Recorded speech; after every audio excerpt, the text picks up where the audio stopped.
Continuamos con la clase de repaso de cardiología 2. Vamos a estructurarlo de la siguiente manera. He tratado de que en esta clase trate de ya terminar con cardiología. Primero, vamos a hacer pequeños micro resumen. Basta una sola diapo donde va a estar toda la información. No necesitan leer más. Vamos a hacer 3, 4, 5 diapos de micro resumen. Vamos a hacer pepitas que van a ser más o menos 100 pepitas, 100 conceptos principales de cardiología. Y va a haber un banco de 70 preguntas, 77 preguntas, que ya son bancos de residentado y algunos de internado, porque ya los bancos de NAN ya lo hemos terminado. Casi 100, 110 preguntas hicimos la vez pasada. Vamos a tratar de llenar información, chicos, ya. Más o menos 3 horas y media va a durar esta clase.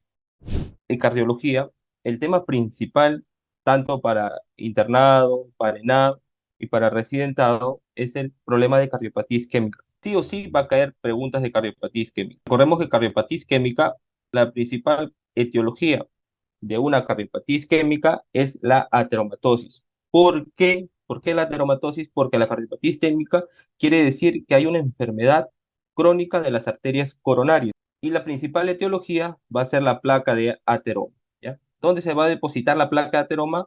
En la íntima. Recordemos que la arteria tiene tres, la arteria coronaria, que son arterias de mediano calibre, son arterias musculares de medianos calibres, donde afecta sobre todo la ateromatosis, tiene una íntima, una media y una adventicia que recubre. Dentro de la íntima, nosotros vimos que a partir de los 40 años ya había una lesión a partir de los 40 años. ¿Y cómo se aceleraba esa lesión del endotelio? Por diferentes factores de riesgo, ¿ya? Habían factores de riesgo modificables y factores de riesgo no modificables. Dentro de los factores de riesgo no modificables y que son mayores, tenemos la etnia. No podemos modificar eso, la etnia. No podemos modificar nuestros antecedentes y no podemos modificar nuestro género, ¿no? Nuestro género. A partir de los 40 años en el hombre, ya existe un riesgo cardiovascular, ¿no? El endotelio comienza a producirse un proceso de inflamación en esa zona, que se pueden acelerar por diferentes factores de riesgo que vamos a mencionar. Tenemos factores de riesgo mayores no modificables y factores de riesgo mayores modificables, ¿ya? Dentro de los mayores no modificables tenemos a la etnia, tenemos al género y los antecedentes familiares, ¿no? Papá, mamá, abuela que hayan muerto por un problema de infarto al corazón. Dentro de los factores mayores modificables tenemos la hipertensión, la diabetes, el tabaco, ¿qué más tenemos? Y la principal, la dislipidemia. De estos, el principal es el tabaco. Estos son los factores de riesgo mayores, ¿no? Entonces, en el hombre a partir de los 40 años y en la mujer a partir de los 55 años, debido a que era protector por el efecto de los estrógenos. En esa edad, entre 50 más menos 5 comienza a ver lo que es la menopausia y una caída de estrógenos y se pierde esa protección. Por eso se equipara el factor de riesgo cardiovascular tanto en el varón como en la mujer en esas edades. Recordar, la pregunta de examen que viene, factor de riesgo mayor no modificable y los factores de riesgos modificables. Recordemos que los factores de riesgo modificables, hipertensión, diabetes, tabaco y dislipidemia. De esto, el más cardiogénico es el tabaco, recordemos, más cardiogénico. Y la dislipidemia sobre todo el colesterol, ¿ya? Dislipidemia sobre todo el colesterol, chicos. Muy bien. Entonces, recordemos, ya sabemos la primera pregunta, la ateromatosis. Nos faltó dentro del anátomo patológico de toda esa arteria.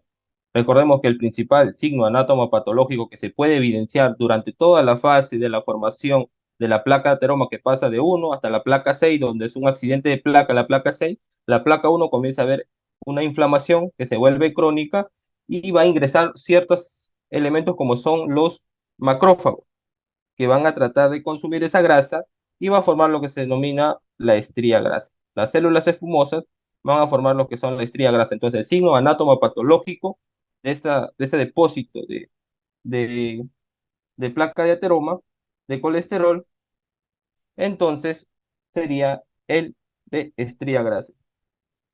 Muy bien, entonces dentro de la cardiopatía isquémica tenemos dos: el síndrome coronario crónico, como dices, de tiempo, es crónico, y un accidente de placa que es agudo, inmediatamente da síntomas agudos, pues síndrome coronario agudo. Este síndrome coronario crónico también es denominado lo que es la angina estable, ¿ah? Es la angina estable.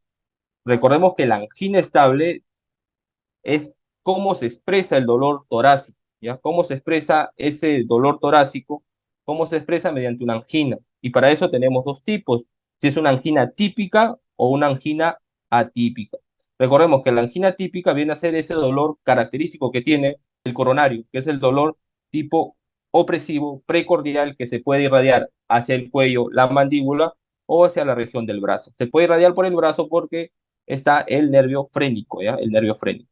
Entonces, lo otro es que generalmente el problema crónico el paciente lo va a producir siempre a un mismo esfuerzo. Él sabe 2, 3, 4 cuadras, él camina y le produce ese dolor. Y generalmente él dice, me calma reposo o con nitrato. Recordemos, estos tres, si esto es 3 de 3 es una angina típica. Pero si cumple 2 de 3 es una angina atípica. Y recordemos que la angina es el dolor, pero en pacientes diabéticos hay equivalentes anginosos. El equivalente anginoso en el diabético es la disnea. ¿Ya? Recordemos, el equivalente es el diagnóstico, es la disnea. No todos los coronarios van a presentar ese dolor anginoso, ¿no? Generalmente se ve cuando hay lesiones, ya, lesiones a nivel de esas arterias significativas, como puede decir que al esfuerzo, una obstrucción de la arteria del 70% va a haber dolor opresivo al esfuerzo y una obstrucción del 90% va a haber incluso ya al reposo. Entonces va a depender del grado de obstrucción y la clínica cómo se expresa. Primera pregunta, entonces, si está obstruido al 70% ya la sintomatología va a ser al esfuerzo. Luego, si está obstruido del 90% va a ser en reposo.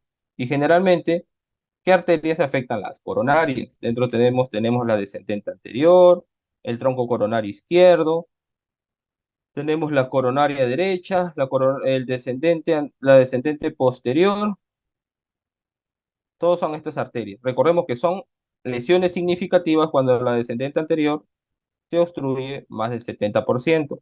El tronco coronario izquierdo ahí es una excepción cuando se obstruye más del 50%.